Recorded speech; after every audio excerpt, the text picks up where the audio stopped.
Welcome back. It's time for business news. Now, Kenyans could be staring at tougher times ahead with the Finance Bill 2023 looking to increase government tax collection. Key measures set to cut deep into Kenyans' pockets include the standardization of VAT on fuel from 8% to 16% and an increase in excise duty on mobile money transactions. Nyakundi Kelvin with more.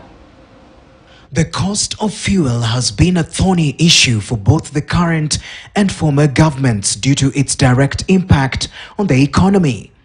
A combination of high international fuel prices and a weaker shilling has seen fuel prices soar to over 179 shillings per litre despite the application of a fuel subsidy.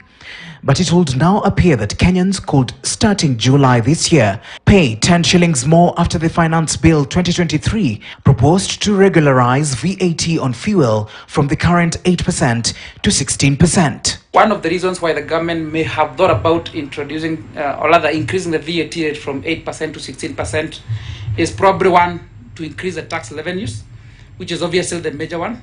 But also there could be, a proponent of the idea that we also need to harmonize the VAT rates under the VAT Act. If I increase, say, VAT on fuel, which is being proposed, it doesn't matter whether I'm a boda rider or whether I'm paying for that petrol as a boda rider or whether I'm the owner of a fuel guzzler. The rate of the 16% applies across the board. And you can apply that to the other indirect taxes, including excise duty. If passed, VAT charges on a litre of petrol could go 26.6 shillings up from 13.28. VAT on diesel will increase to 24 shillings up from 12 shillings, while VAT on kerosene will increase to 21.60 shillings up from 10.8 shillings. Fuel prices will have a knock-on effect on the economy, directly impacting on the cost of transport and electricity. But on a day-to-day basis, Kenyans will have to grapple with higher excise duty on mobile money transactions, whose duty is set to go up from 12% to 15%.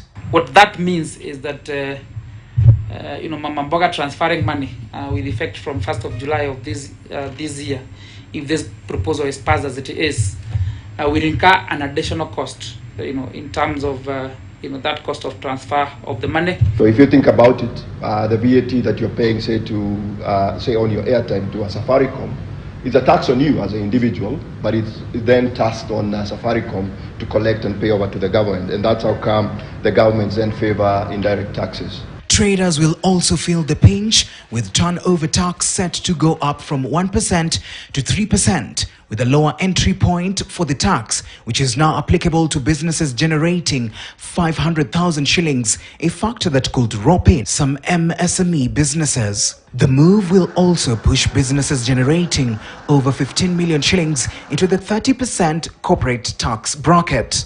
Nyakundi Kelvin, KTN News.